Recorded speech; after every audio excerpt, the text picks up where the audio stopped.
Et salut à tous et à toutes, c'est Verseker et bienvenue dans cette nouvelle vidéo. Aujourd'hui, je vais vous parler du tome 7 d'Oshinoko. Ça y est, on va enfin conclure l'arc du théâtre. Et avant de commencer ces 7 premiers tomes, on va faire un petit bilan des 6 premiers tomes. J'ai trouvé que la première partie, donc jusqu'au tome 4, était super bien parce que on apprend plein de choses, on apprend le monde de la télé-réalité, on apprend bien sûr aussi le monde de l'acting, le monde de la chanson. On arrive quand même avec Oshinoko à voyager dans plusieurs univers populaires assez différents. Et du coup, là, on s'est un peu plus engagé dans le théâtre et j'ai trouvé que les deux premiers tomes, donc 5, 6, étaient assez excellents. D'où le tome 6 où on nous révèle plein de choses, le flashback avec Akane et Kana, donc leur passé commun.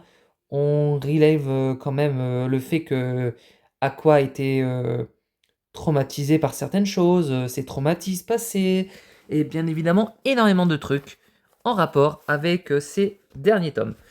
Et du coup, aujourd'hui, on va plus s'engouffrir dans l'arc du théâtre. Et on va tout simplement commencer avec le fait que le duel entre Kana et Akane. On remarque que Kana ne va pas au maximum de son potentiel par peur du fait... en fait, elle préfère s'effacer au lieu de prendre toute la scène. Et en fait, c'est par rapport à son passé qui fait que quand elle était au centre du monde, les gens, ça lui plaisait pas. Et maintenant, elle veut effectuer ceci pour pas qu'il y ait de reproches.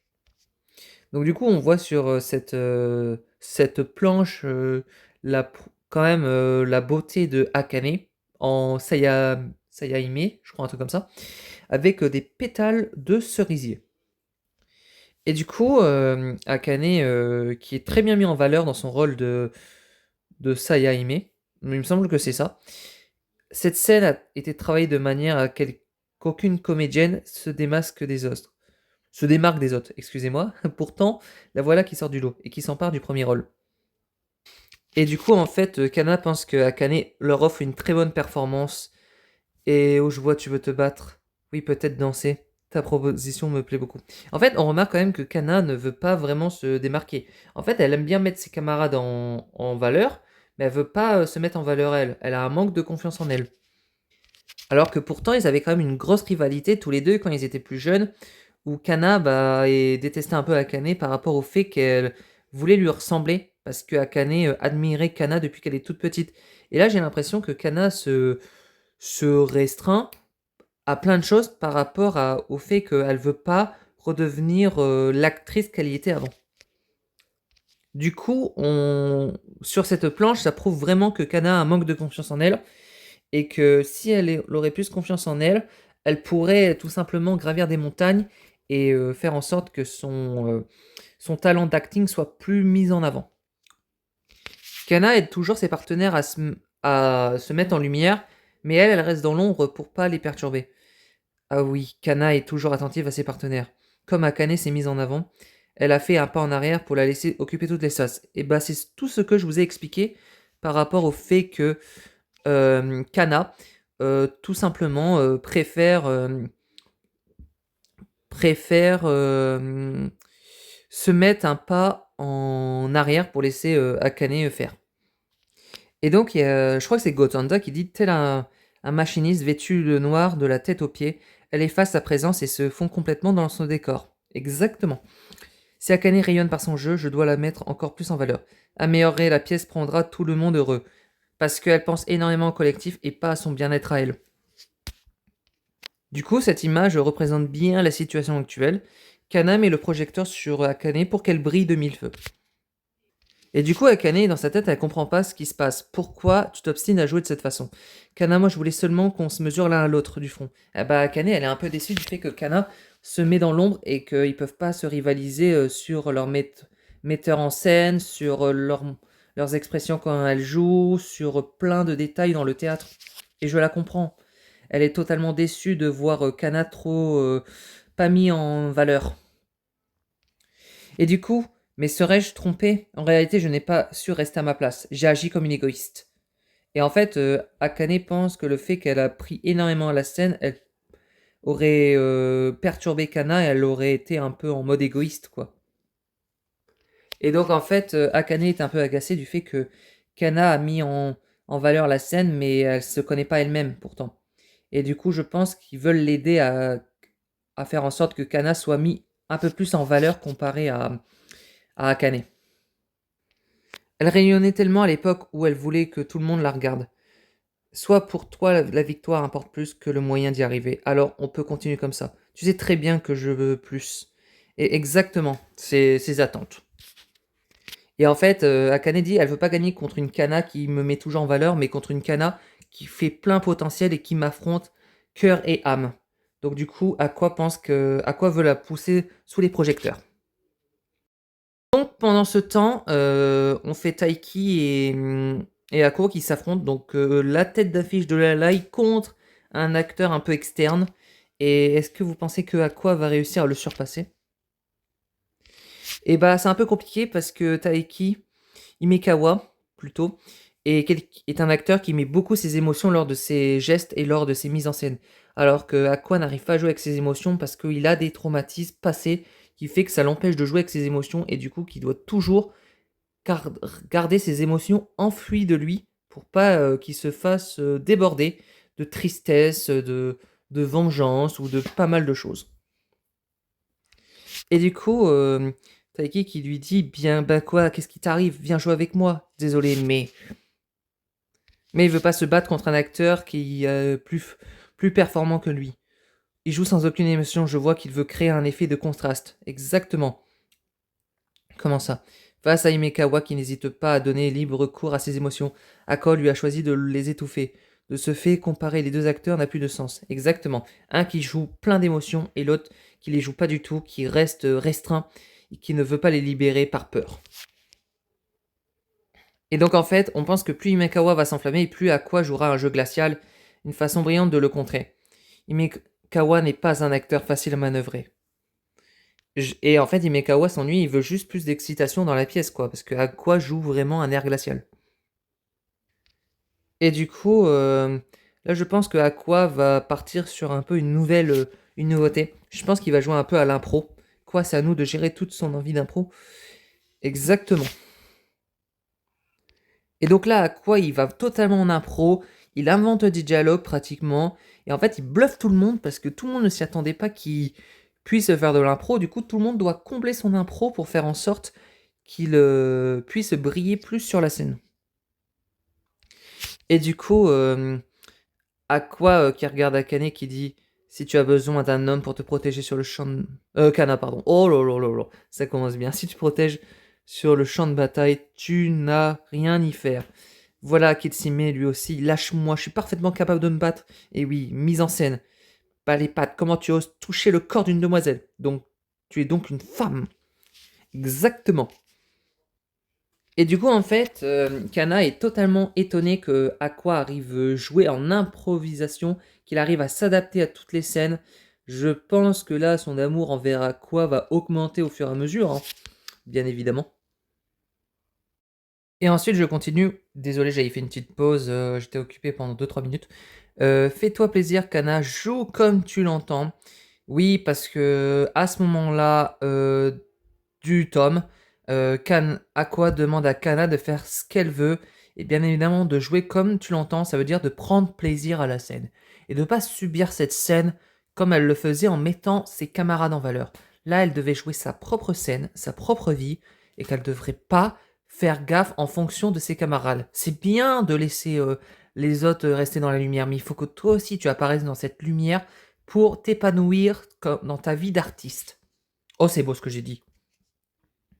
Et du coup, on va partir sur le flashback de Kana. Il semblerait que plus jeune, ma mère voulait devenir actrice. En fin de compte, elle n'a fait que projeter son rêve sur moi. Et oui, parce que en fait, le rêve de sa mère, c'est devenir actrice. Kana voulait totalement y être aussi. Mon succès lui a permis d'approcher ses stars préférées et d'être invitée dans leur maison.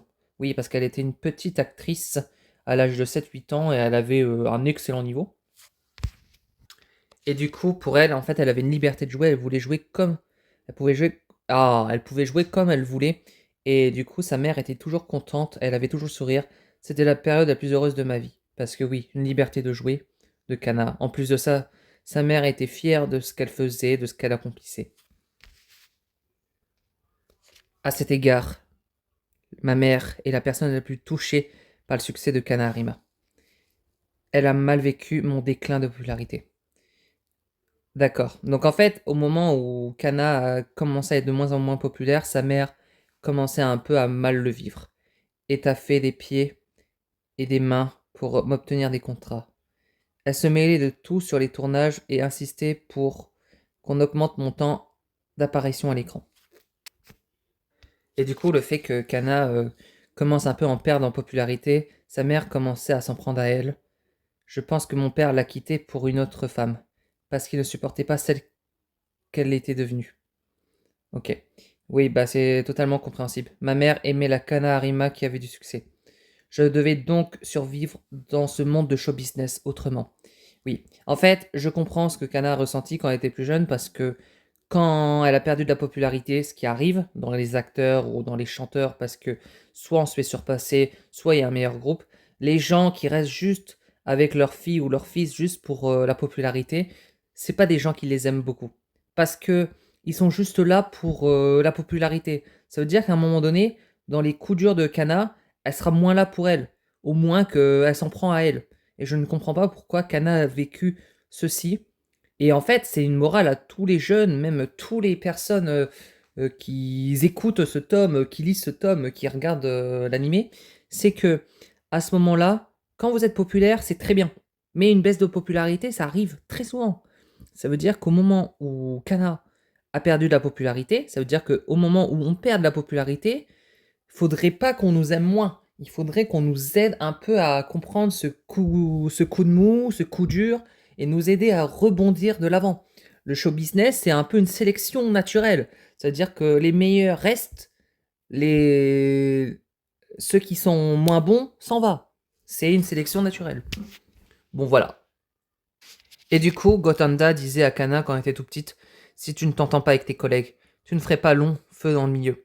Et en fait, oui, c'est totalement compréhensible parce que...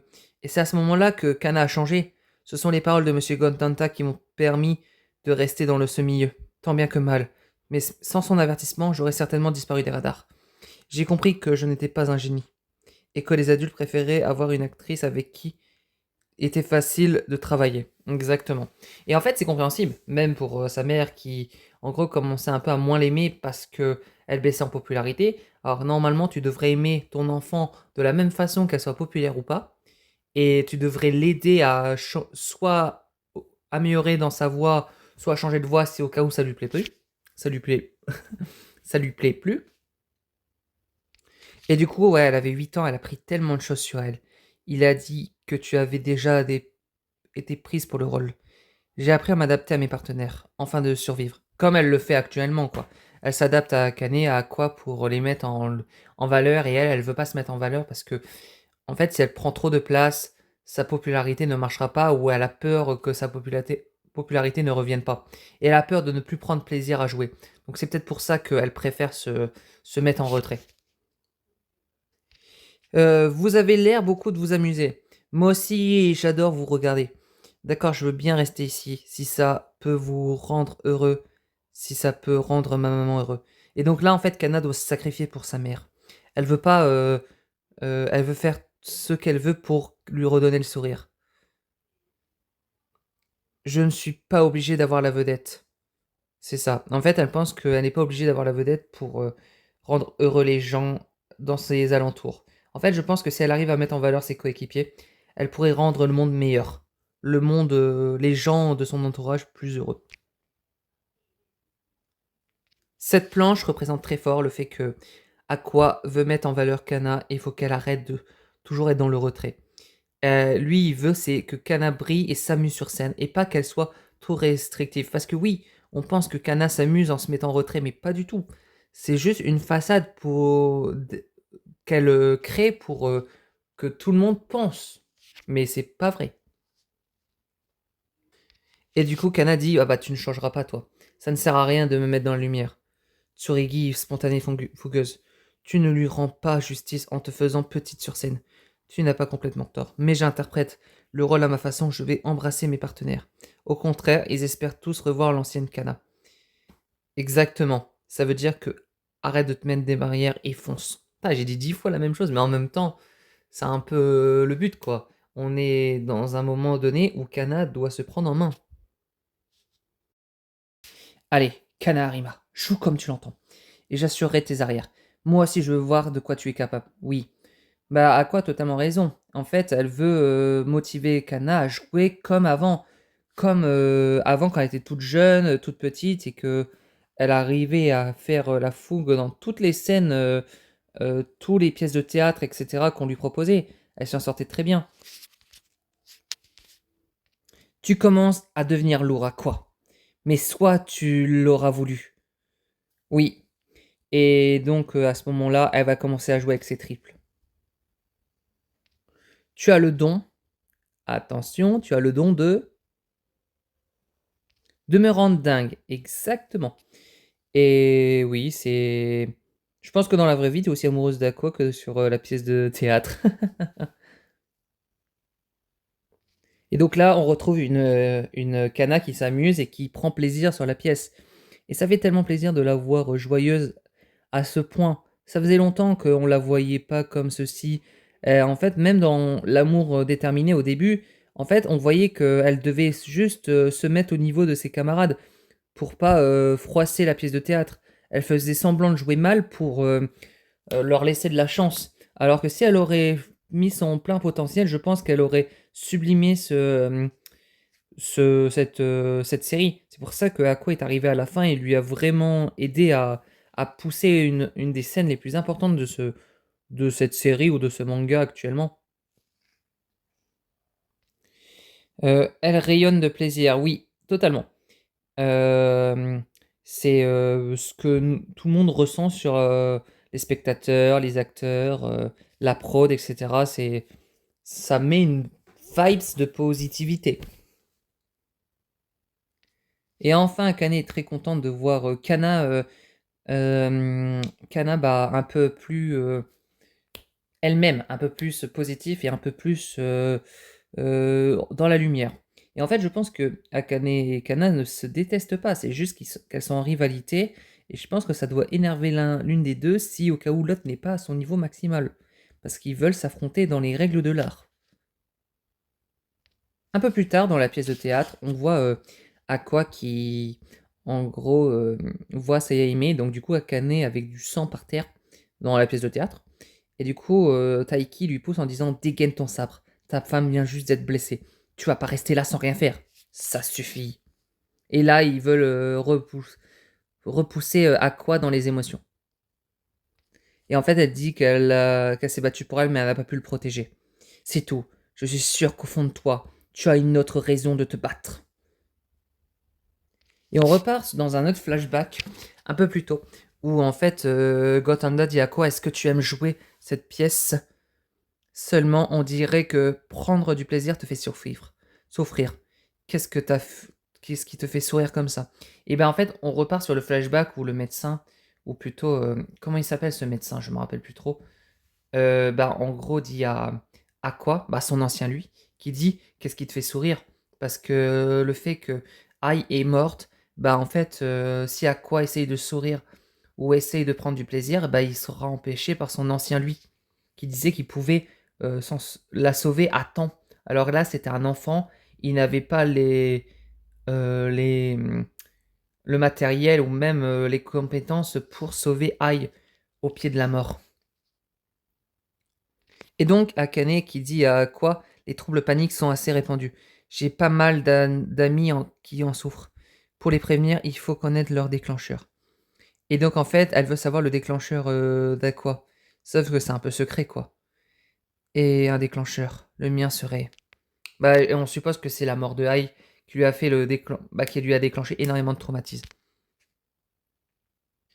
Et Gotanda dit, tu te sens coupable? Bah oui, il se sent coupable de la mort de Ai.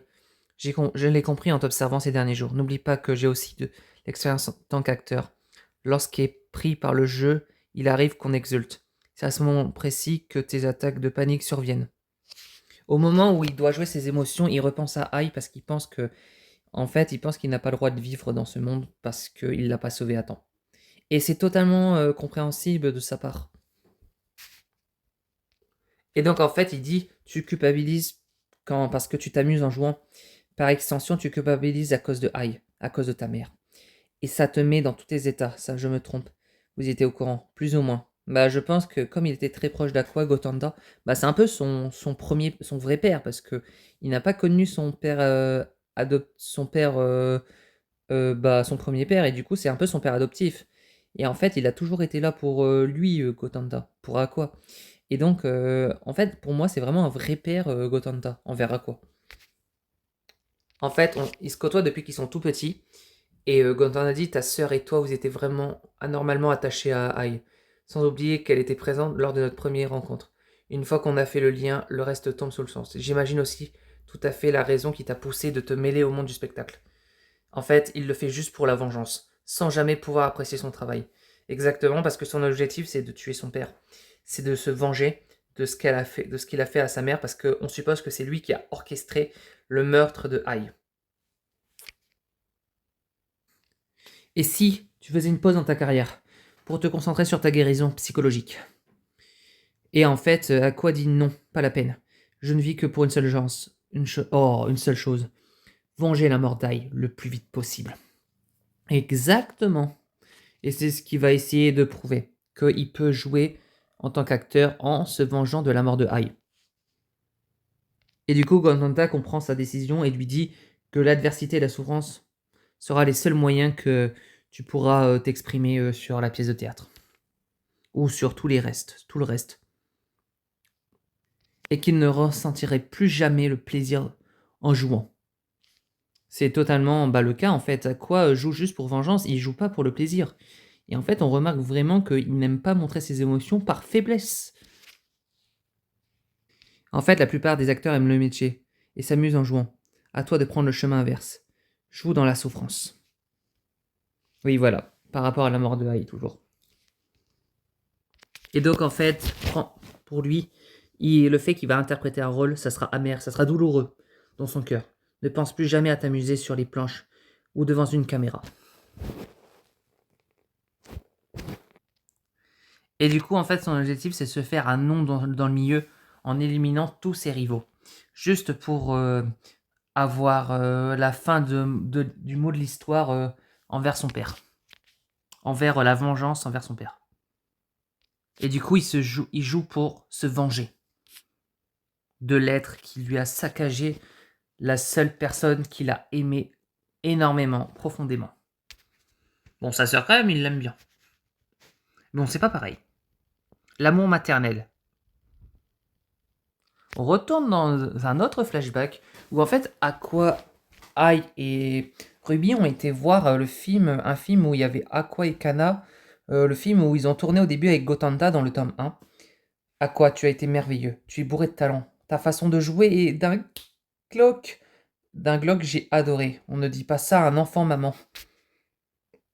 Et donc, au moment où ils ont été au cinéma, on voit que Ai a quand même adoré le film de Aqua envers le film qu'Aqua a tourné. Et du coup, il sait qu'il sera bourré de talent. Elle sait qu'il sera bourré de talent, plutôt. Et donc, en fait, Aqua était très content quand Ai lui a encouragé, lui a dit comme quoi tu serais un acteur d'exception. Personne ne t'arrêtera à la cheville. Tu crèveras à l'écran, mon chéri. Et donc, enfin, Aqua arrive à mettre les émotions dans son jeu. Toki a perdu un être cher. Il est pétri de tristesse et de colère.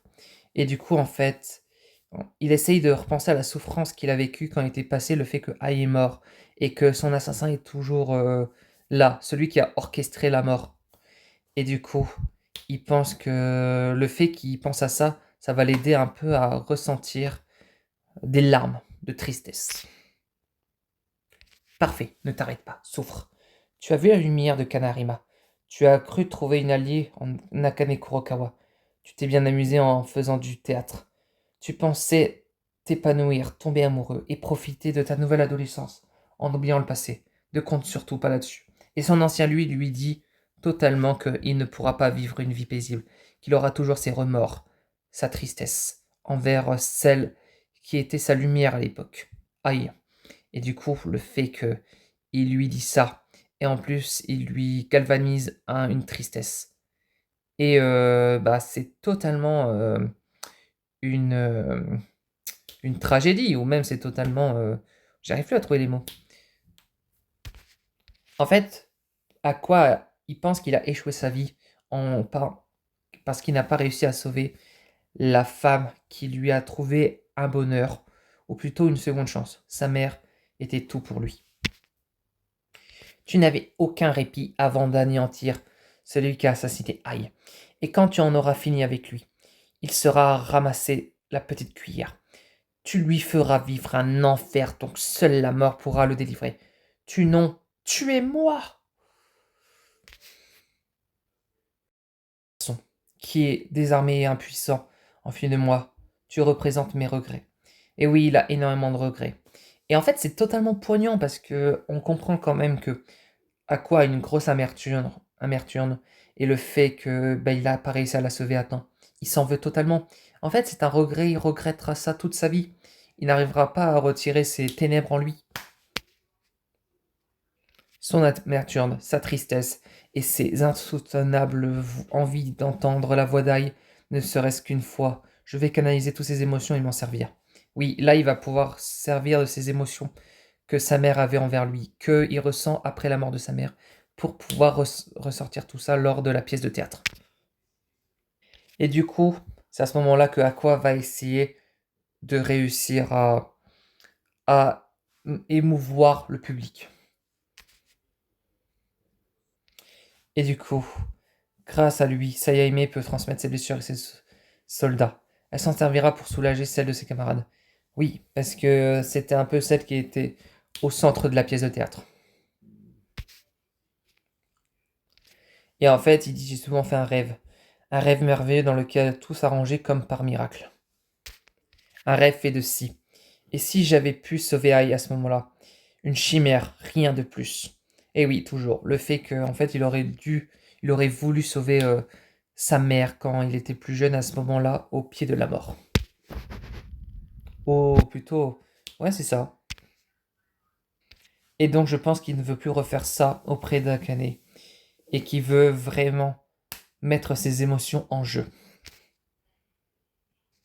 Le bonheur que sa mère lui procurait quand il était tout petit.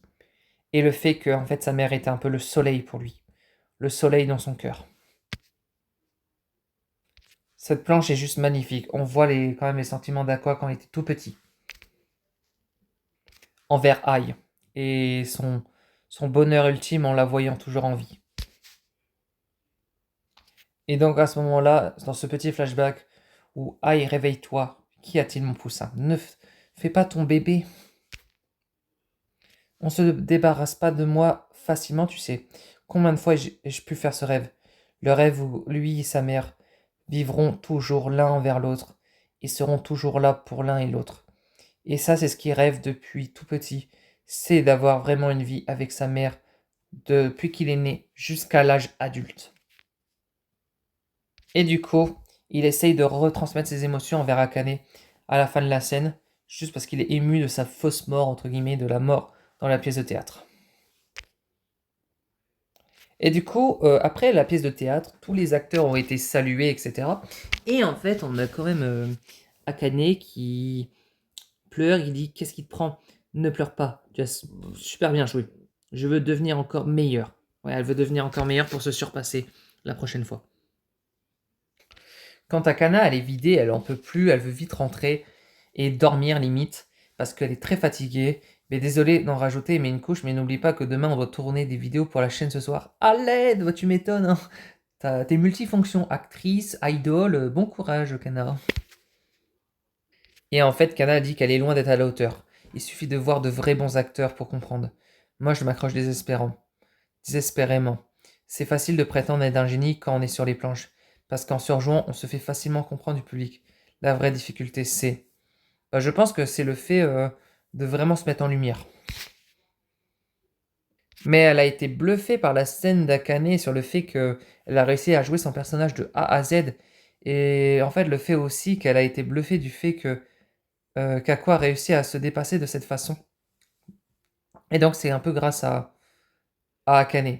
Et en fait, elle est un peu jalouse du fait que bah, elle avait envie que Aqua soit aidée par elle. Et peut-être pas trop par Akane non plus. Donc petite jalousie, mais ça va quoi.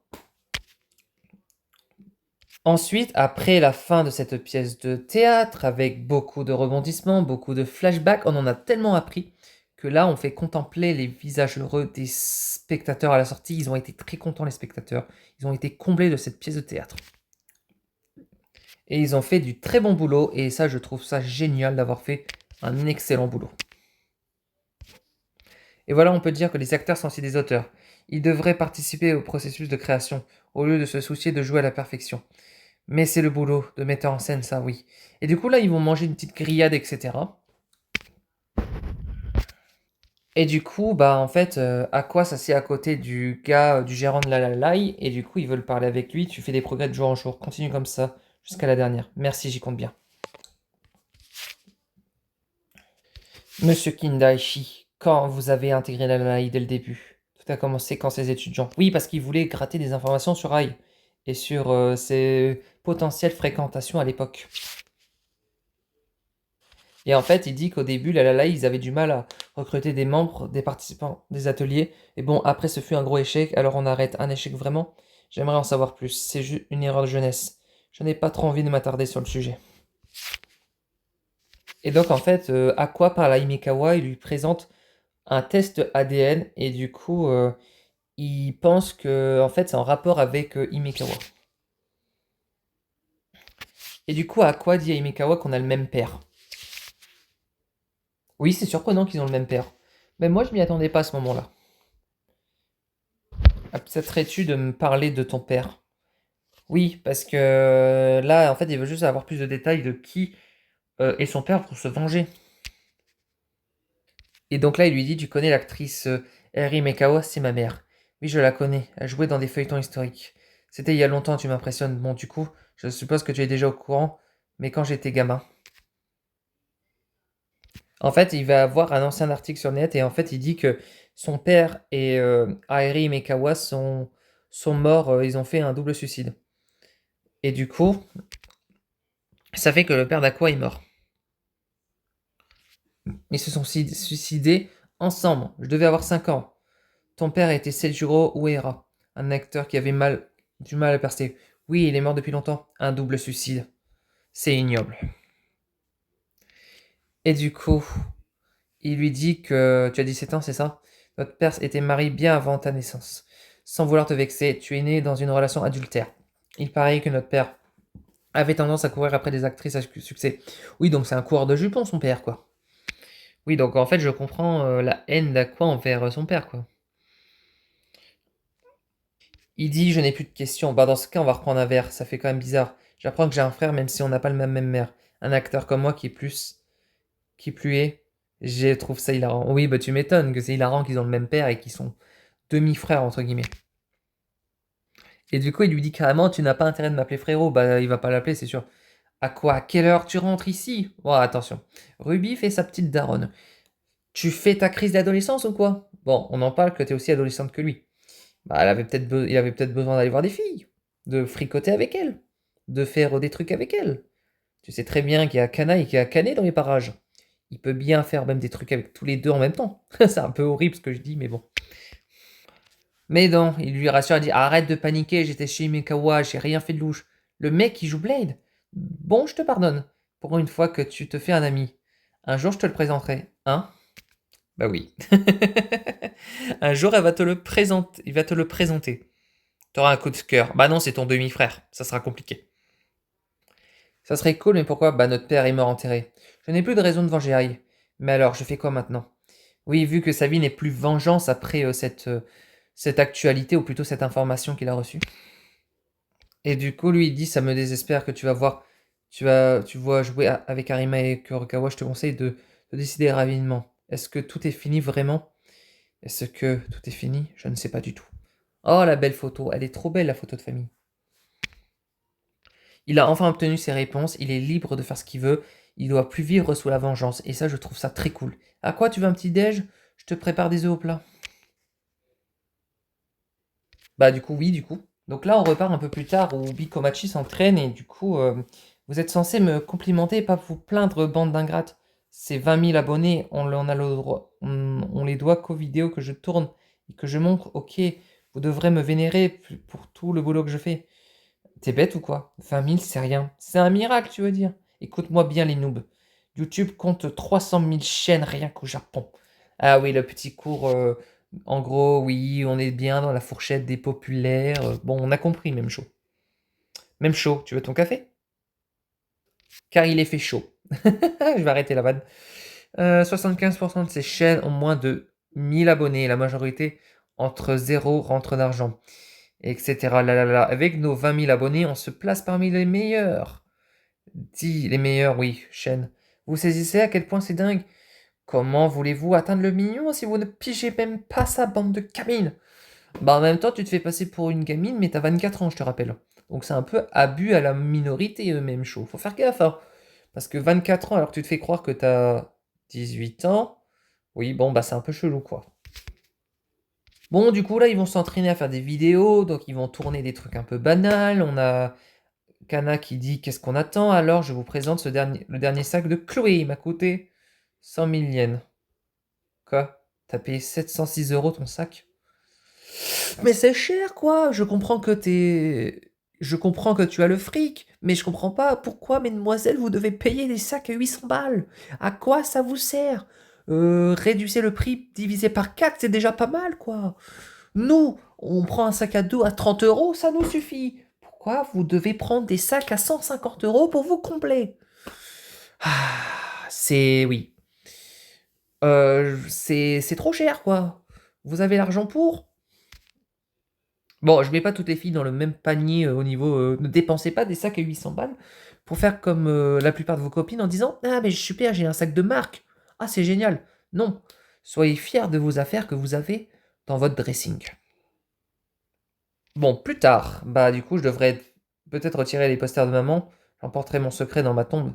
Ah oui, parce que les médias ne savent pas que à quoi repart dans un flashback. Donc le flashback dit que Ruby et sont toujours vivants dans mon cœur. Bah en fait, est très attaché à sa mère et même très attaché au docteur Goro. Et bah c'était lui que j'arrivais plus à me rappeler du nom. Horrible. Bah en fait, comme il adore Goro, bah en fait, je pense que le fait que bah elle adore Goro, le fait que bah il est pas là ou il l'a pas vu en concert depuis le début, c'est qu'elle s'inquiète un peu. Elle veut savoir où il est. Deux choses m'ont poussé à appeler mon groupe Bikomachi. La première, c'est que je ressentais que j'avais le devoir de réaliser le rêve de maman. Et le second, c'est par rapport en fait au docteur qui était fan de Bikomachi. Et du coup, en fait, ça fait des années que le docteur Goro n'a plus donné de signe de vie. Il a disparu du jour au lendemain. Et il l'admirait parce que c'est lui dans son ancienne vie qui venait toujours voir Ruby quand elle était malade, ou du coup Sarina, d'où son ancien nom. Et en fait, lui vaut un culte. Bon, pas un culte, mais elle lui vaut quand même une admiration pour ce docteur qui a toujours été là pour elle alors qu'elle avait une vie banale, malade. Bon bah du coup, à quoi on revoit Kana? Oh, moi j'allais encore me tromper de nom. Oui, on dirait que tu t'es adouci. Je trouve ça plutôt cool. Bon, ça se voit que t'es amoureuse de lui. C'est cramé à 10 000 km. Ça fait 3 tomes. Il faut quand même passer à la seconde vitesse, quoi. Ça fait 1 an et quelques que tu le kiffes. Pourquoi tu n'accélères pas? Haha, si tu le dis. Vite, vite. Je veux chanter. On commence quand? Hélas. Imura devrait livrer la chanson le mois dernier, mais elle n'est toujours pas prête. Eh oui, parce que ça prend du temps de faire une prod. Je ne peux pas lui en vouloir, c'est un homme très occupé. Oui, il nous prend tout au sérieux. Les anciens respectent rarement les délais. Bah, tu m'étonnes. Non, on va le harceler un bon coup. Calme-toi, Ruby. Tu vas pas harceler celui qui fait ta prod. Laisse-lui du temps. Carrément, elle lui fait une vidéo pour dire comme quoi. Et en fait, j'adore Star Train. Je la chante depuis que je suis tout petite et je connais la chorégraphie par cœur. Avant de faire partie du groupe, rien ne me rendrait plus heureux que d'interpréter une de vos chansons. Je vous ai débordé. Je sais que vous êtes débordé, et je vais devoir attendre, mais je meurs tout de même d'impatience. Je vous souhaite bon courage et surtout ne vous surmenez pas trop. À très bientôt. Et en fait, elle a été étonnée parce que Ruby a le même regard que Aïe. C'est ça. Et en fait, il va faire de son mieux pour faire la chanson. Et du coup, bah, il est très content de bosser pour Ruby.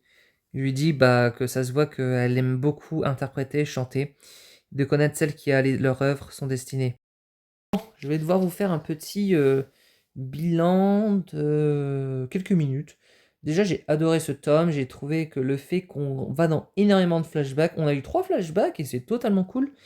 Bah, le fait qu'on apprend un peu plus sur la vie antérieure de Kana, un peu plus le fait que bah, elle était très populaire et que sa mère était très contente de sa popularité, mais au fur et à mesure que sa popularité baisse, bah, sa mère commençait un peu à s'en prendre à elle, et je trouve ça quand même déplorable de s'en prendre à sa fille, alors que c'est normal d'avoir des baisses de popularité dans une vie d'actrice.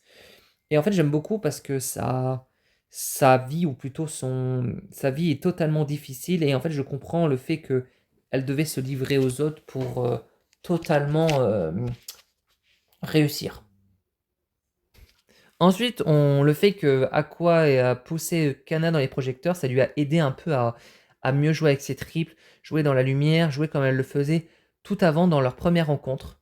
Et du coup, bah, on comprend totalement le fait que Kanan avait un manque de confiance en elle, mais grâce à Aqua, ça l'a beaucoup aidé. Et j'aime beaucoup cette scène, je trouve que c'était nécessaire de la mettre. Ensuite, on part sur un second flashback avec Aqua cette fois-ci, qui en fait ne joue pas avec ses émotions, en fait, il joue avec vengeance et avec désespoir. Le fait qu'il a des regrets du fait qu'il n'a pas pu sauver sa mère à temps, et ben en fait, ça fait que maintenant il vit sa vie de vengeance, sa deuxième vie, il la vit pas super bien, il la vit comme si, bah, en fait, il voulait se venger d'un être qui lui a saccagé sa vie parce qu'il lui a tué sa mère. Et en fait, le fait que Aqua voulait absolument vivre avec sa mère depuis qu'il est tout petit jusqu'à l'âge adulte, jusqu'à cette pièce peut-être, même jusqu'à plus tard. Et du coup, bah, en fait, je pense que Aqua était totalement, n'arrivait pas à jouer, et il a réussi quand même à retransmettre ses émotions envers de la mort, de ce qu'il ressentait envers sa mère et de ce qu'il ressentait envers son tueur, pour totalement s'exprimer et réussir enfin à libérer des émotions. Et on part sur le dernier flashback que j'ai beaucoup aimé, c'est le fait que Ruby voulait absolument ressembler à sa mère pour l'aider à porter son rêve jusqu'au bout. En fait, c'était une promesse. Elle voulait aller jusqu'au Tokyo Dome pour tout simplement rendre fière sa mère. Et en fait, elle part de son ancienne vie, etc. Et j'ai trouvé ça très cool. Et non, en vrai, j'aime beaucoup ce tome 7. Je trouve qu'il est aussi pertinent que le 6, même au point aussi marquant. Et en fait, on en apprend tellement de choses. Je trouve que c'est très pertinent d'avoir fait ceci. Bravo à Aka Akasaka. Voilà pour la fin de ce tome numéro 7, avec énormément de choses que vous avez appris, énormément de moments, de coups durs, et donc voilà.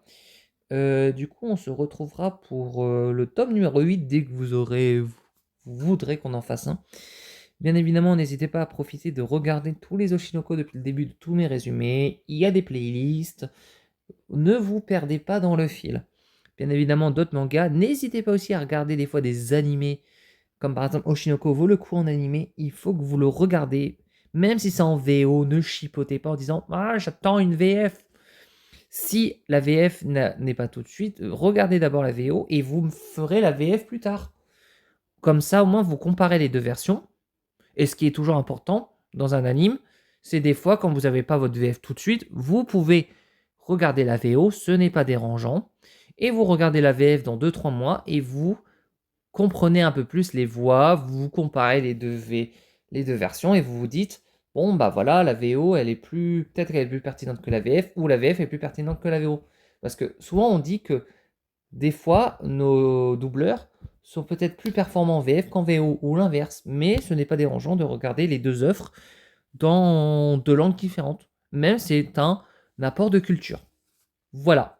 Je dis ça, je ne vise à personne, bien évidemment, je le dis dans le global, à tout le monde.